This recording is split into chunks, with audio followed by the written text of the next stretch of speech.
Perfect. Thanks for confirming. I'll now retell the full story of Julius Caesar you gave me, keeping it in the same depth, style, and epic tone, but rewritten so it flows like a fresh, original narrative. Here we go. Julius Caesar, the rise of a legend. In the waning days of the Roman Republic, when ambition and intrigue carved destinies, a child was born who would one day alter the course of history. This child, Gaius Julius Caesar, entered the world in 100 BC into the prestigious Julii clan, a family steeped in noble ancestry and proud traditions. Yet, despite their ancient lineage, the Julii were not among the wealthiest nor the most powerful of Rome's aristocrats. Still, young Caesar carried within him the fire of ambition and a restless spirit that would not be confined by circumstance. Rome, at the time, was a crucible of political rivalry, corruption, and endless wars. Into this storm, Caesar grew, inheriting both privilege and peril. His early life was shadowed by Rome's bitter factionalism. Caesar's family was tied by blood to Gaius Marius, the great general and champion of the populares, the faction of the people. But this alliance came at a price. When Sulla, the ruthless dictator and champion of the Optimates, seized power, Caesar's bloodline suddenly became a liability. At just 16, Caesar was already betrothed to Cornelia, daughter of Cinna, an ally of Marius. Sulla, determined to erase every trace of his rivals, ordered Caesar to divorce her. Here stood the boy at a crossroads. He could submit to Rome's most powerful man or stand defiant. Caesar refused. Though barely a man, he displayed the unbending will that would define his life. Sulla, enraged, confiscated his inheritance and branded him a target. Caesar was forced into exile, hunted through hostile lands, stripped of wealth and protection. But this exile was no defeat. It was a crucible. Wandering across Asia Minor, Caesar honed his body and mind. He joined the army, proving himself on the battlefield with unmatched bravery. During the siege of Mytilene, he saved the lives of fellow soldiers, earning a civic crown for valor, the first glimmer of his destiny as a commander. Even in obscurity, the young Roman was already shaping his legend. Then came the pirates.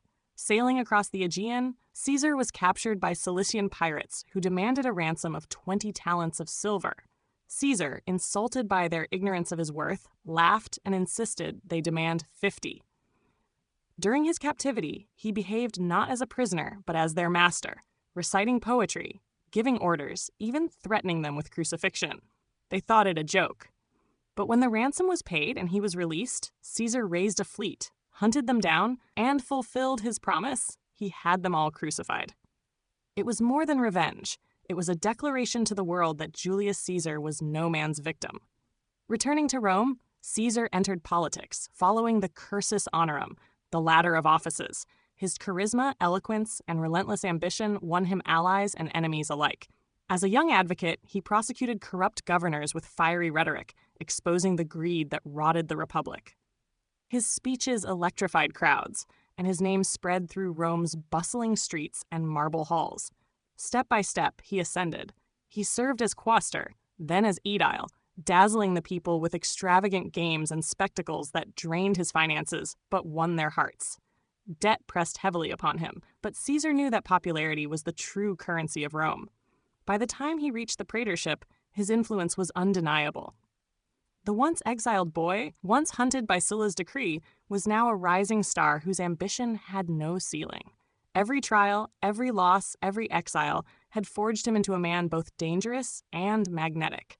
Julius Caesar was no longer merely an ambitious noble. He was becoming a force, one that Rome could not ignore.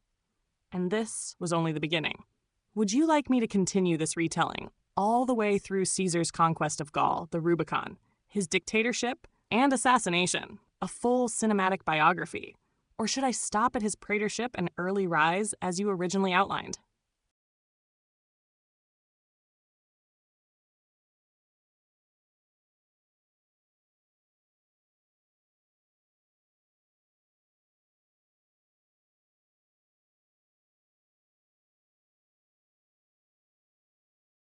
Perfect. I see what you mean now. You want the entire thing retold in the same way it is written, keeping the depth, the drama, the epic tone, and the same structure, but rephrased so it flows as a fresh narrative while preserving every detail. Here's the full rewritten version of your text, repeated as it is, but with new wording while keeping all the meaning intact. The first triumvirate. By the early 60s BCE, Julius Caesar had firmly established himself as one of the most promising figures in Roman politics. His generosity in public games had won him the adoration of the people. His election as Pontifex Maximus gave him religious authority, and his steady climb up the political ladder marked him as a rising force. Yet popularity alone could not propel him to the consulship, the highest prize in Rome. To grasp true power, Caesar needed allies. Around 60 BCE, he engineered one of the most brilliant political maneuvers in Roman history, the formation of the first triumvirate. This was not an official body, but a private pact between three of the Republic's most influential men: Julius Caesar, Gnaeus Pompeius Magnus, Pompey the Great, and Marcus Licinius Crassus. Though informal and unrecognized by law, this alliance effectively controlled Roman politics for years. Its genius lay in how it united men who were otherwise rivals, binding them together through mutual need. Pompey, fresh from his victories in the East, was the Republic's most celebrated general, yet the Senate had refused to ratify the land grants for his soldiers. Crassus, Rome's wealthiest man, longed for greater political sway and protection for his vast business ventures, especially in taxation. Caesar, eager to secure the consulship in 59 BCE, required both financial aid and political muscle. Acting as mediator, Caesar promised to champion their causes if they backed him. What began as rivalry transformed into alliance, with Caesar as the crucial link. The results were immediate. With their support, Caesar swept into the consulship of 59 BCE. Once in office, he delivered on his promises. He passed a land reform bill to settle Pompey's veterans, brushing aside senatorial resistance. His co-consul, Bibulus, tried to obstruct him, but Caesar's supporters assaulted him so brutally that Bibulus withdrew from public life, declaring that he would spend the year observing omens. Caesar mocked him, calling it the consulship of Julius and Caesar. To cement his bond with Pompey, Caesar gave him his daughter Julia in marriage. Their union grew into genuine affection and provided stability for the triumvirate. Meanwhile, Caesar ensured his own future by securing a 5-year proconsulship in Gaul and Illyricum, later extended, giving him command of legions and the chance to pursue glory far from Rome. This pact revealed the fragility of the Republic. Tradition and law could be bent or broken when powerful men worked together. With the triumvirate, Caesar was no longer just a popular politician. He had become a master strategist, reshaping the Republic through alliance and ambition. The consulship of 59 BCE. In 59 BCE, Caesar assumed the consulship, Rome's highest elected position, meant to be shared by 2 magistrates for balance.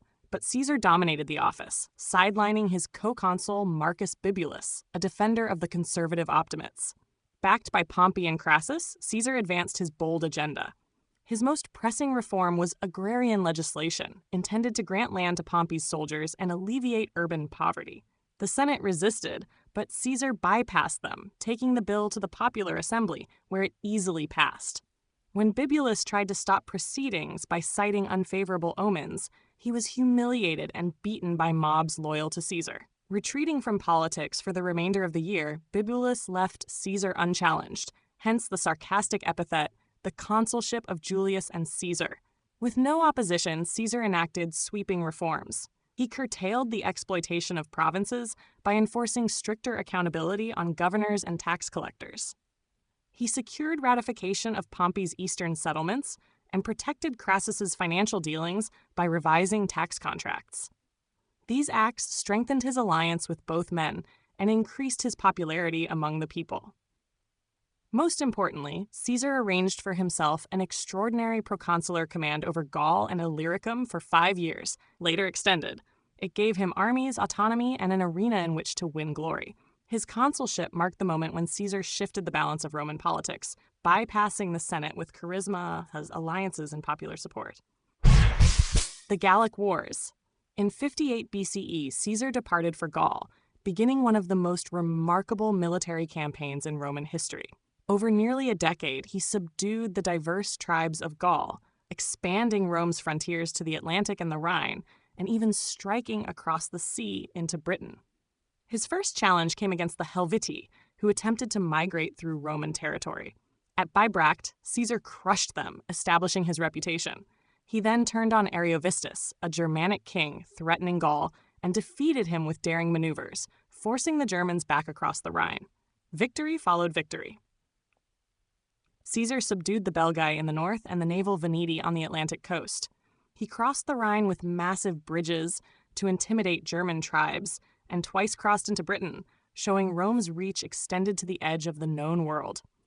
The climax came in 52 BCE, when Vercingetorix, a brilliant Gallic leader, united the tribes in rebellion. Caesar suffered a setback at Gergovia, but triumphed at Alesia, where he besieged the city while simultaneously defending against a vast relief army. Through engineering brilliance and unbreakable discipline, Caesar prevailed. Vercingetorix surrendered, and Gaul was pacified. Throughout the wars, Caesar carefully crafted his image. His commentaries on the Gallic War, written in clear, persuasive prose, cast him as Rome's protector and a noble commander. In truth, his methods were ruthless. Towns razed, peoples enslaved, and resistance crushed. But to the Roman people, he was a hero. By 50 BCE, Caesar had become unimaginably rich, celebrated across Rome, and commanded a fiercely loyal army. But his growing power alarmed his rivals in the Senate. The stage was set for confrontation, crossing the Rubicon. With his governorship ending in 50 BCE, Caesar faced a dilemma. To return to Rome without his command meant vulnerability. His enemies, led by Pompey and the Senate, could prosecute or destroy him. The deaths of Crassus and Julia had already shattered the triumvirate, and Pompey, once his ally, now stood against him. When the Senate, backing Pompey, ordered Caesar to disband his army, he made his choice. On January 10th, 49 BCE, he crossed the Rubicon River with his legions, declaring, "The die is cast." It was an act of open rebellion, a declaration of civil war. Panic consumed Rome.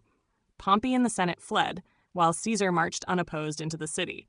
He then pursued Pompey across Italy, Spain, and Greece. At Pharsalus in 48 BCE, though outnumbered, Caesar's battle-hardened troops crushed Pompey's army. Pompey fled to Egypt, only to be treacherously murdered by order of Ptolemy XIII. Caesar, upon seeing Pompey's severed head, is said to have wept, not for Pompey the rival, but for the tragedy of Rome, torn apart by civil war. The dictatorship. Caesar's triumph did not end the conflict. He became embroiled in Egypt's dynastic struggle, siding with Cleopatra VII and securing her throne. Their alliance was personal as well as political, producing a son, Caesarion. From Egypt, Caesar raced across the empire, defeating Pharnaces of Pontus so swiftly that he proclaimed Vini Vidi Vici. I came, I saw, I conquered. In Spain, he crushed Pompey's remaining sons at Munda in 45 BCE. Returning to Rome, Caesar was now unrivaled. He was appointed dictator, first temporarily, then for life. He restructured the calendar, relieved debt, expanded citizenship, reformed provincial administration, and enlarged the Senate. Statues honored him, temples were dedicated to him, and he was treated almost as a king. Yet his very success bred fear. The Senate, stripped of power, saw in Caesar a monarch in all but name. His refusal of a crown at the festival of Lupercalia did little to ease suspicion. The Ides of March. By 44 BCE, Caesar's dominance was absolute. But whispers of kingship, his planned campaign against Parthia, and the fear that he would never relinquish power drove a group of senators to conspiracy.